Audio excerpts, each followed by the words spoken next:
우리 사도신경으로 신앙 고백하시겠습니다. 나는 전능하신 아버지 하나님 천지의 창조주를 믿습니다. 나는 그의 유일하신 아들 우리 주 예수 그리스도를 믿습니다.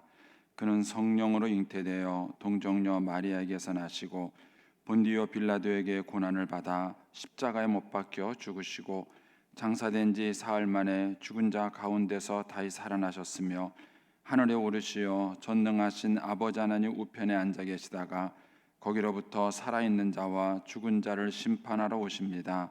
나는 성령을 믿으며 거룩한 공교회와 성도의 교제와 죄를 용서받는 것과 몸의 부활과 영생을 믿습니다. 아멘.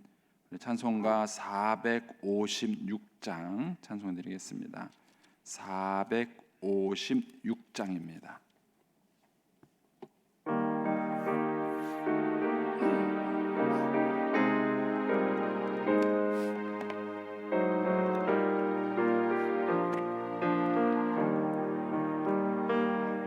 거친 세상에서 실패하거든 그 손못 자국만 절어 고된 일 하다가 힘을 얻으리 그 손못 자국만 절어 그 손못 자국만 절어 그 손못 자국만 절어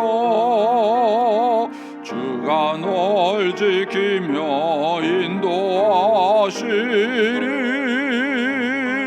그 손못 자국만 절어 내가 어둠 속을 걸어갈 때에 그 손못 자국만 절어 주가 참 평안을 내게 주시리 그 손못 자국만 절어 그 손못 자국만 절어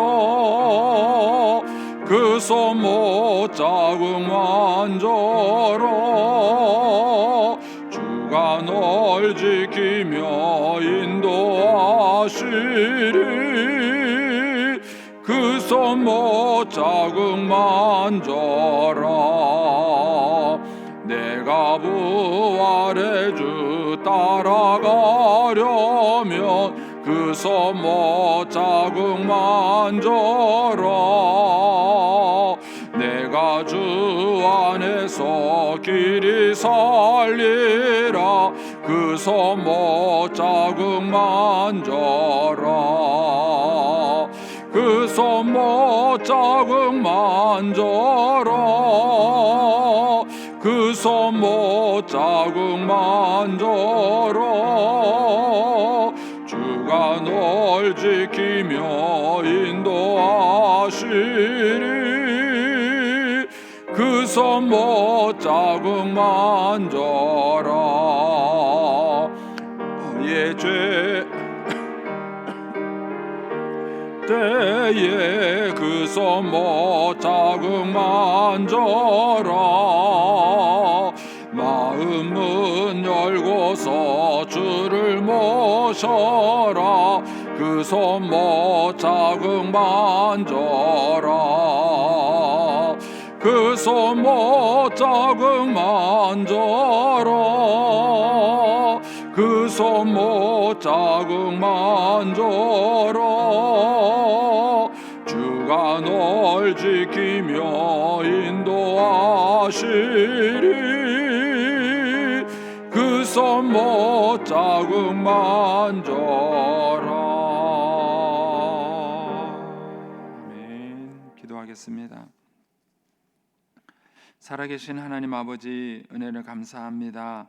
지난 간밤에도 저희들을 눈동자같이 지켜주시고 주님 품 안에서 편히 쉬게 하셨다가 이 새벽에도 저희들을 주 앞에 불러주심을 감사합니다. 물을 떠난 고기가 살 수 없음과 같이 저희가 주의 은혜가 없이는 살 수 없음을 고백하오니 이 새벽에도 말씀과 기도 가운데 저희들을 만나주시고 주의 성령으로 충만케 하여 주옵소서. 기도의 영을 부어주셔서 마땅히 간구할 것들로 기도할 수 있게 하여 주옵소서. 주님께 1,000번째 예물을 올려드립니다. 믿음으로 순종으로 감사로 드리는 예물을 주님께서 기뻐 받으시며 약속하신 하늘의 복과 땅의 복으로 충만하게 채워 주시옵소서. 주의 은혜로 종의 가정들을 형통케 해주시고 그 자녀들을 축복하여 주시옵소서. 예수님의 이름으로 축복하며 기도하옵나이다. 아멘. 오늘 아침 말씀은 마태복음 16장 13절에서 28절까지 말씀입니다.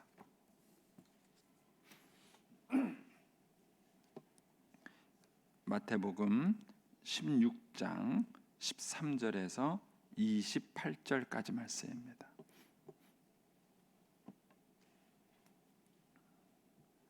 같이 봉독하겠습니다. 예수께서 빌립보 가이사랴 지방에 이르러 제자들에게 물어 이르시되 사람들이 인자를 누구라 하느냐.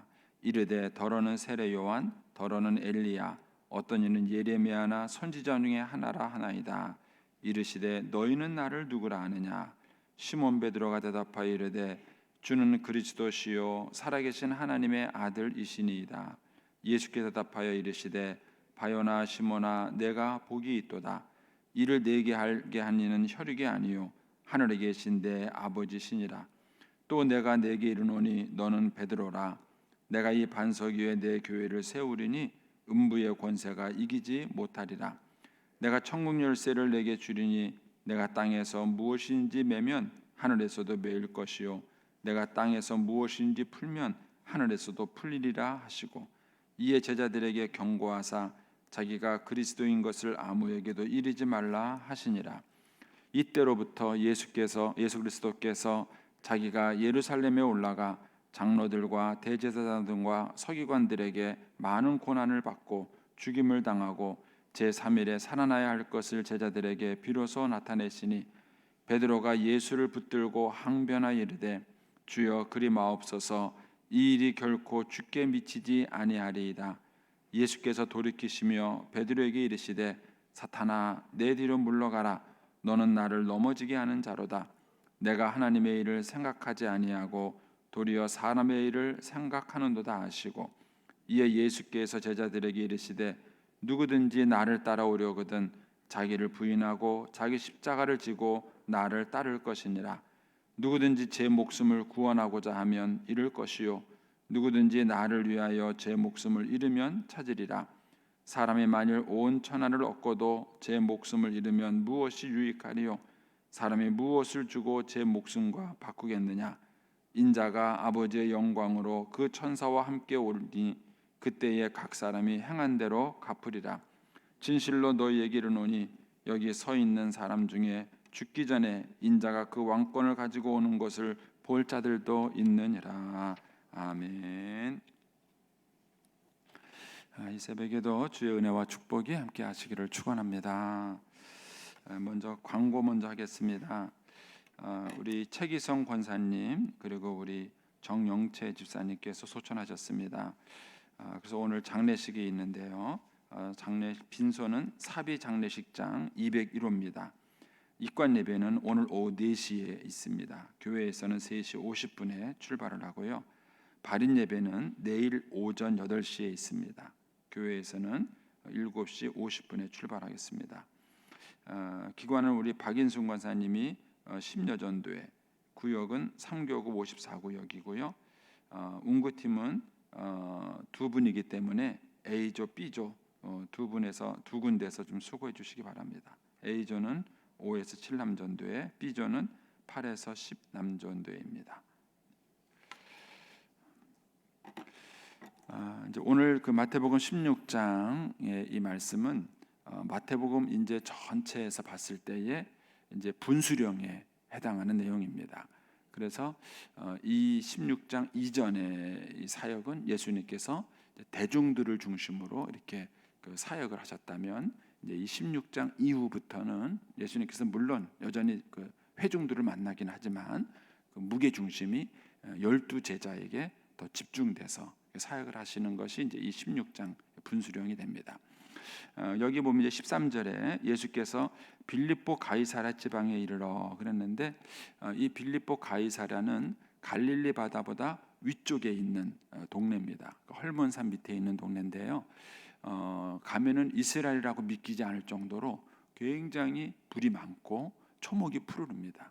그 헐몬산이라는 그 산이 굉장히 높은데요. 이스라엘이 그렇게 더운 나라인데도 헐몬산 꼭대기에 눈이 있어요. 그러니까 이제 해발이 굉장히 높은 곳이죠. 그러다 보니까는 그 헐몬산에서 내리는 그 얼어 있는 그 눈에서부터 계속 물이 흘러내립니다. 그 물이 이제 이 헐몬산 아래가 바로 이제 가이사랴 빌립보인데, 여기 오게 되면은요 엄청난 물량이 많아요. 그래서 꼭 뭐랄까요, 그 우리나라로 말하면은 제주도 같습니다.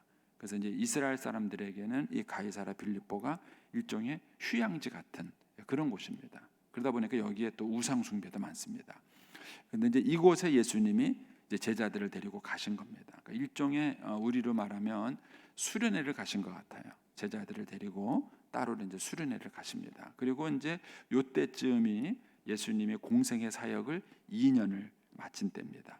2년을 마치고 요때 요 이후로 예수님이 마지막 1년을 이제 마무리할 때인데, 근데 요 시기에 예수님이 제자들의 신앙을 점검하시는 거예요. 그래서 먼저 이제 13절에서 이렇게 묻습니다. 제자들에게 물어 이르시되 사람들이 인자를 누구라고 하느냐. 그래서 인자는 여기서 예수님을 말하는 거죠. 사람들이 나를 누구라고 하느냐 이렇게 묻습니다. 여러분, 이것이 신앙의 제일 중요한 포인트입니다. 그래서 우리가 자녀들에게 신앙 교육을 시킬 때 이게 먼저예요. 사실은 너는 예수님을 누구라고 생각하니? 이렇게 물어보는 거예요. 예수님은 하나님의 아들이에요. 이렇게 이제 애들이 교회에서 잘 배웠으면 대답을 하겠죠. 근데 그 정답을 믿으시면 안 돼요. 정답을 배운 거예요. 그 다음 또 물어보셔야 돼요. 그러면 너는 왜 예수님을 하나님의 아들이라고 생각하니? 이렇게 물어봐야 됩니다.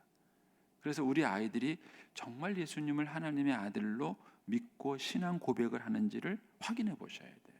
근데 의외로 많은 부모님들이 이거 확인하지 않습니다. 그것보다 너 교회 갔어 안 갔어? 너 예배 시간에 졸았어 안 졸았어? 이걸 확인하는 거예요. 졸 수 있죠. 뭐 장로님들은 예배 시간 안 주시나요? 저도 피곤할 때는 예배 시간 저도 졸아요. 여러분, 예배 시간에 졸았어 안 졸았어? 너 교회 갔어 안 갔어? 그게 신앙의 척도가 아니에요. 그것보다는 너 예수를 누구라고 생각하느냐? 넌 예수님을 누구라고 생각하느냐?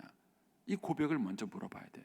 예수님이 2년 동안 제자들과 여러 가지 사역도 하시고 그 다음에 많은 설교를 그들에게 가르치셨죠. 그리고 난 다음에 물어보는 거예요. 사람들은 나를 누구라고 생각하느냐? 인자를 누구라고 생각하느냐? 여기서 예수님을 하나님의 아들로 믿는 사람은 신앙이 달라지는 거예요.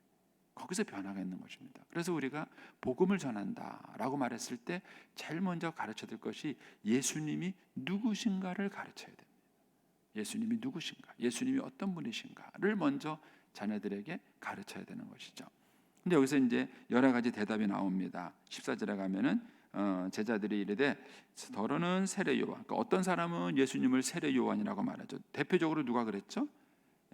그 헤롯이 그랬죠. 헤롯 안데바스가 이 예수님을 죽었다가 살아난 세례 요한으로 생각을 했었죠. 또 더러는 엘리야. 어떤 이는 예레미야.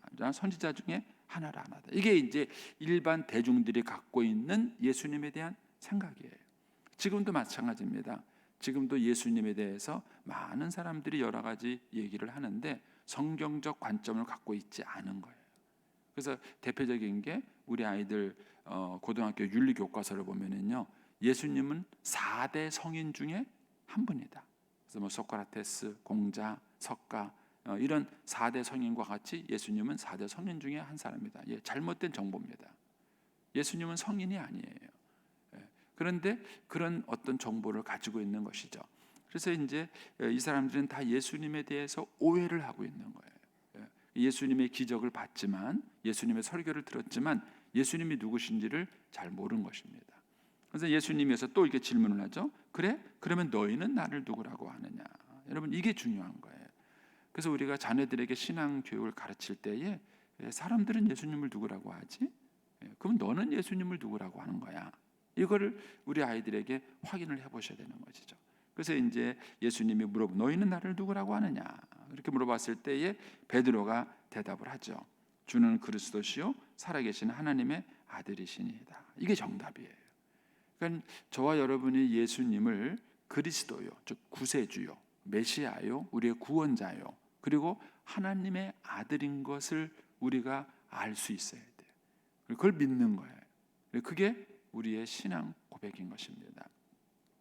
예수님이 베드로의 대답을 칭찬하십니다. 바요나 시몬아, 내가 복이 있다. 이를 내게 알기는 혈육이 하늘에 계신 내 아버지니라. 여기에서 이제 중요한 걸 몇 가지 배우죠. 사실 이제 이 내용이 굉장히 풍부한 내용이 많은 것인데, 간단하게 보면 첫째는 예수님을 알아보는 게 복이다 이렇게 말해요. 행복이다. 정말 그런가요? 여러분, 예수님을 아는 게 행복인가요? 여러분, 예수님이 어떤 분인지를 아는 것이 행복이에요. 정말 복 받은 겁니다. 근데 우리는 복 받았다 그러면요, 뭐 로또가 당첨돼야 복 받은 거예요. 서울대학을 가야 복 받은 거예요. 정말 그렇습니까? 여러분, 진짜 복은 예수님이 누구신지를 알아보는 게 진짜 복이에요. 근데 이게 여러분들의 가슴으로 느껴지셔야 돼요. 예수님을 아는 게 복이다. 저는 중학교 2학년 때 교회를 나와서 고등학교 1학년 때 예수님을 인격적으로 만나고 거듭나는 경험을 했어요. 그때 예수님을 알게 된 거죠. 근데 그 예수님을 알았기 때문에 저는 제 열등감을 극복할 수 있었어요. 그 예수님을 알았기 때문에 저는 제가 얼마나 소중한 존재인가를 알게 된 거예요. 그 예수님을 알았기 때문에 저는 인생의 목표를 찾았어요. 왜 살아야 되는지, 왜 공부해야 되는지를 알은 거예요.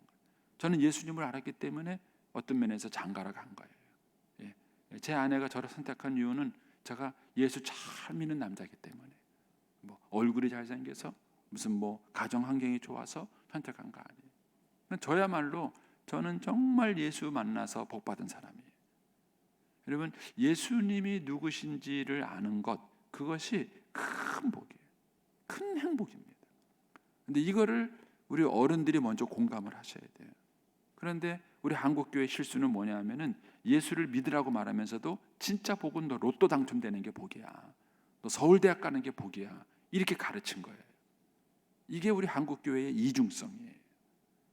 여러분, 서울대학 가는 게 행복합니까? 예수 믿는 게 행복합니까? 이거를 여러분 자신에게 정직하게 물어보셔야 돼요. 정말 이게 복이래야 돼요.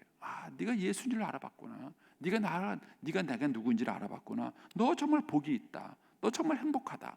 이거를 우리가 정말 공감하고 확신할 수 있어야 합니다. 그래야 우리의 다음 세대의 신앙 교육이 이루어지는 것입니다.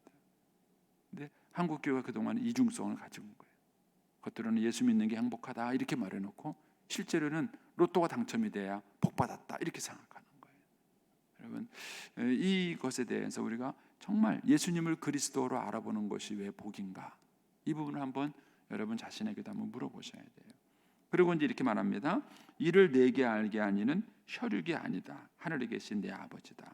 여러분, 이거를 우리가 이제 기독교적으로 말한다면은 은혜예요. 은혜. 그리고 조금 더 신학적으로 말한다면은요, 하나님의 절대적인 주권입니다. 그래서 예수님을 하나님으로 알아보는 것은 공부해서 되는 문제가 아닙니다. 단순히 가르쳐서 되는 문제가 아니에요. 그거는 하나님이 우리에게 은혜를 주셔야 하는 거예요. 은혜를 주셔야 하는 거예요. 그 장로교회에서 선택과 예정의 교리가 나온 이유가 이 때문이에요. 하나님이 우리를 깨닫게 해주지 아니하시면은 절대로 예수님이 그리스도임을 알 수 없어요. 이걸 강조하다 보니까 선택과 예정의 교리가 나온 거예요. 너무 지나치다 보니까는요, 인간의 책임을 간과한 게 문제가 됩니다. 근데 어쨌든 우리가 예수님이 그리스도인 것을 알아보게 되는 것은요, 노력으로 알아보는 것이 아니라 하나님의 은혜로 봐야 돼요. 그래서 똑같은 설교를 듣고 똑같은 기적을 보고 똑같은 그런 경험을 했는데도 예수님이 그리스도신지를 모르는 거예요. 근데 어느 날 그걸 깨달아지는 거예요. 그래서 우리가 기도가 필요한 거예요. 우리가 기도하지 않고는 절대로 복음 전파가 이루어지지 않아요. 어느 날 예수님이 그리스도신지를 깨달아지게 되고 알게 되는 은혜가 있는 거예요. 이거는 하나님이 우리로 하여금 깨닫게 하게 주신 영적인 은혜지, 인간의 노력과 지식과 수고로 알아지는 게 아니에요. 그래서 이것은 전적인 하나님의 은혜다. 예수님이 베드로에게 그렇게 말해요. 내가 복이 있는 이유는 뭐냐면 이 은혜를 받았기 때문에 그래요. 이 은혜를 받았기 때문에 내가 복이 있다. 이렇게 주님이 얘기하십니다. 그러면서 이제 18절에 베드로에게 이제 권세를 주셔. 내가 천국 열쇠를 내게 준다. 내가 땅에서 무엇인지 매면 하늘에서도 매일 것이고 땅에서 무엇인지 풀면 하늘에서도 풀리리라. 엄청난 얘기를 하신 거예요. 요거는 이제 제가 나중에 다시 한번 설교를 하겠습니다. 여기서 이제 한 가지만 생각하셔요. 하나님께서 우리 예수 믿는 사람에게 큰 특권을 줬는데 그게 뭐냐면은 땅에서 매면 하늘에서도 매는 거예요. 세상적으로 말하면 반대예요. 세상적으로 사람들이 비나이다 하고 비는 것은 뭐냐면요, 하늘에서 풀려야 땅에서 풀린다고 생각하는 거예요. 근데 주님은 지금 반대로 얘기하셔요. 아니다. 땅에서 풀면 하늘에서도 풀린다고. 이걸 반대로 주님은 얘기하시는 거예요. 이 권세를 가진 게 예수 믿는 사람이에요. 그래서 명당 자리가 있는 게 아니에요. 여러분, 명당 자리가 있는 게 아니라 예수님 믿는 사람들이 사는 곳은 다 풀리게 돼 있어요. 그것이 명당이에요. 전혀 비신자들이 생각하는 것과 우리가 생각하는 것은 개념적으로 전혀 다른 거예요. 그것이 예수 믿는 자에게 주어지는 놀라운 축복인 것입니다. 그러면서 20절에 이렇게 말씀하십니다. 이에 제자들에게 경고하사 자기가 그리스도인 것을, 즉 구세주인 것, 메시아인 것을 얘기하지 말라요. 참 모순되는 얘기 같은 거예요. 예수님이 그리스도인 것을 알아보는 것이 궁극적인 목적이고 축복인데 주님이 이 얘기를 하지 말라는 거예요. 왜 그러셨을까? 그 다음에 보면 21절에 이때로부터 이런 말이 나와요. 이때로부터 예수 그리스도께서 자기가 예루살렘에 올라가 장로들과 대제사장과 서기관들에게 많은 고난을 받고 죽임을 당하고 제3일에 살아나야 할 것을 제자들에게 비로소 나타내시니라. 이때로부터 비로소라는 단어가 있어요. 그러니까 예수님이 고난받고 십자가에 죽으시는 것을 아무 때나 가르치지 않았어요. 이때로부터 가르쳤다는 거예요. 왜 그랬을까요? 그 이유는 가르칠 때가 있다는 거예요. 가르칠 때가. 여러분, 초등학생한테요 방정식을 가르치지 않습니다. 미분적분을 가르치지 않습니다. 아이가 어느 정도 실력이 돼야 방정식도 가르치고 미분적분도 가르치는 거예요. 여러분, 영적인 것도 마찬가지입니다. 영적인 것도요 성숙도에 따라서 가르치는 내용이 달라야 합니다. 근데 한국 교회가 신앙이 어려운 게 뭐냐면 설교만 가지고 성도들을 양육하려고 했기 때문에 그런 거예요. 여러분 생각해 보세요. 설교하는 이 자리에는요 신앙생활을 한 40년, 50년 한 분도 있고요. 이제 갓 예수 믿은 분도 있어요. 쉽게 말하면은 박사하고 초등학생이 같이 앉아 있는 거예요. 그런 자리에서 어떻게 공부를 가르칠 수 있겠습니까? 그래서 설교는요 양육이 아니에요. 설교는 선포예요. 선포지 양육이 아니에요. 양육은 초등학생과 중학생을 구분해서 가르치는 게 양육이에요. 그래서 교회 안에는 반드시 이 양육 과정이 있어야 돼요. 우리 주일학교가 틀린 게 뭐냐면요, 유년부, 초등부가 1학년, 2학년, 3학년, 4학년 나눴어요. 근데 이 기준이 뭐예요? 세상 기준입니다. 초등학교에서 1학년, 2학년, 3학년을 나눴으니까 교회에도 1학년, 2학년, 3학년을 나눈 거예요. 근데 엄밀한 의미에서 영적으로 바라보면요, 초등학교 1학년인데 거듭났어요. 초등학교 6학년인데 거듭나지 않았어요. 그럼 영적으로 보면은 초등학교 1학년 그 아이, 거듭난 아이가 6학년이에요. 그리고 6학년이라 할지라도 거듭나지 않았다면은 그 아이는 초등학교 1학년과 똑같은 거예요. 여러분, 영적인 나이와 세상적인 나이가 똑같은 게 아니에요. 그런데 한국 교회가 이 점을 깊이 생각하지 않았어요. 깊이 고민하지 않고 그냥 일반적 기준을 가지고 여기다가 적용을 시켜버린 거예요. 그래서 학교를 그냥 유년부 1, 2, 3, 초등부 1, 2 이렇게 나눠서 가르친 거예요. 그러니까는 아이들이 흥미를 잃어버리는 거예요.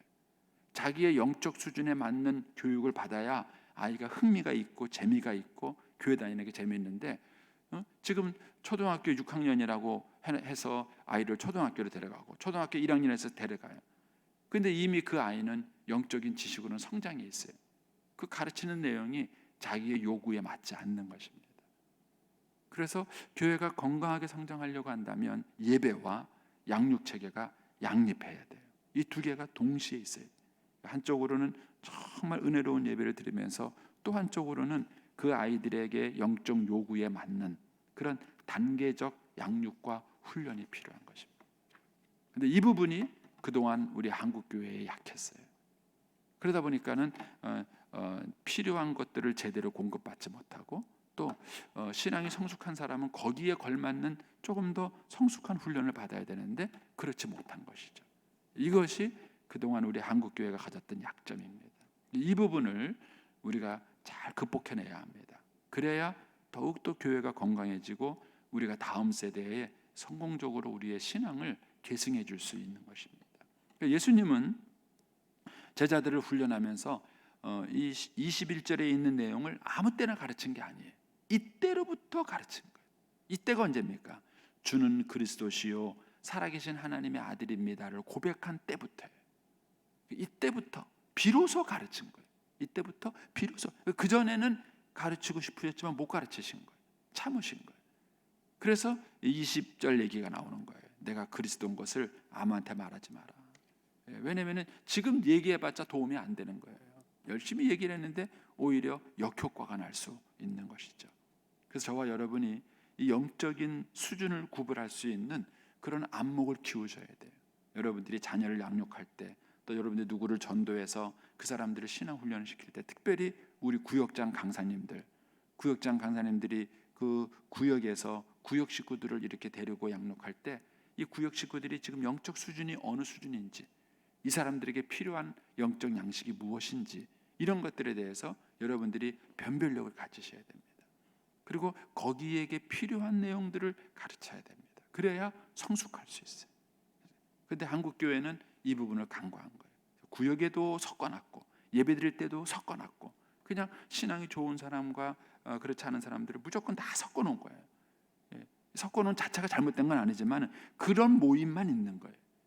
그러다 보니까는 각 사람의 필요에 맞는 그런 적절한 영적 양식이 공급되지 못하는 그런 이제 실수가 있었던 것입니다. 예수님은 제자들을 양육할 때 그들의 영적 상태를 보시면서 그들을 훈련시키시고 양육하신 그런 것들을 여기서 이제 우리가 볼 수 있습니다.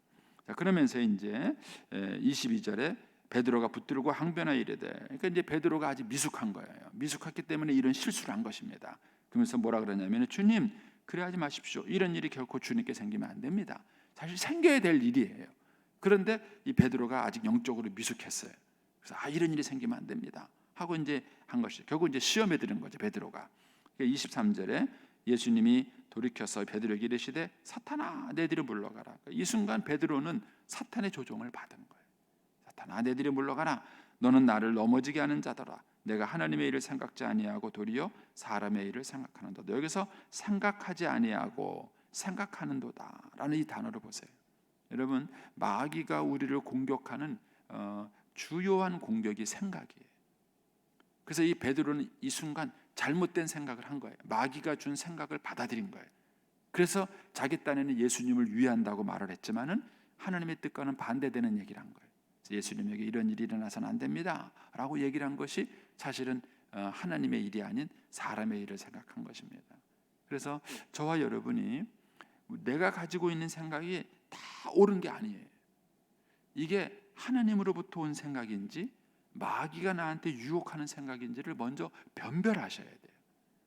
그런데 우리는 자기가 가지고 있는 생각을 다 말해버려요. 아무 생각 없이 말해버려요. 근데 그러다 보면은 마귀가 주는 생각을 말할 수도 있다는 거예요. 그래서 저와 여러분이 성경을 가지고 묵상하고 공부하면서 계속해서 성경적 생각을 훈련하셔야 되는 거예요. 성경적 생각을. 우리가 갖고 있는 생각이 다 옳은 게 아니에요. 근데 베드로는 이 순간 예수님을 사랑했고 예수님을 사랑해서 한다는 말이 잘못한 거예요. 왜냐하면 그 생각이 마귀로부터 온 것입니다. 다행히 예수님께서 그것을 변별하신 거죠. 변별하고 베드로를 책망하십니다. 베드로야, 네가 지금 하나님의 일을 생각하지 않고 사람의 일을 생각한다 라고 말하면서 베드로를 책망하는 내용을 볼 수 있습니다. 자, 시간이 많이 가서 여기까지만 한번 설명하겠습니다. 그래서 여러분 한번 다시 한번 이 사건을 한번 깊이 묵상을 한번 해보시고요. 우리가 누군가의 신앙을 돕고 성숙시킨다는 데는 이런 영적 성숙도가 있다는 것을 아시고 거기에 적절한 그런 양식을 이렇게 공급해 줄 수 있도록 하셔야 됩니다. 그래서 아이들도 마찬가지입니다. 아이들도 내 자녀가 지금 영적으로 어느 수준에 있는가를 보셔야 돼요. 아이가 나이가 들었다고 해서 다 영적으로 성숙한 것 아닙니다. 영적으로 미숙한 아이가 있을 수 있습니다. 그래서 그거를 부모들이 잘 변별하고 그다음에 거기에 걸맞는 그런 적절한 영적인 양식을 공급해 주셔야 합니다. 이거를 위해서 우리 부모님들이 먼저 배우자는 거예요. 우리들이 먼저 이런 것들을 배우고 훈련해서 우리 아이들에게 정말 필요한 적절한 양식을 공급하자는 것입니다. 우리 오늘은 23일자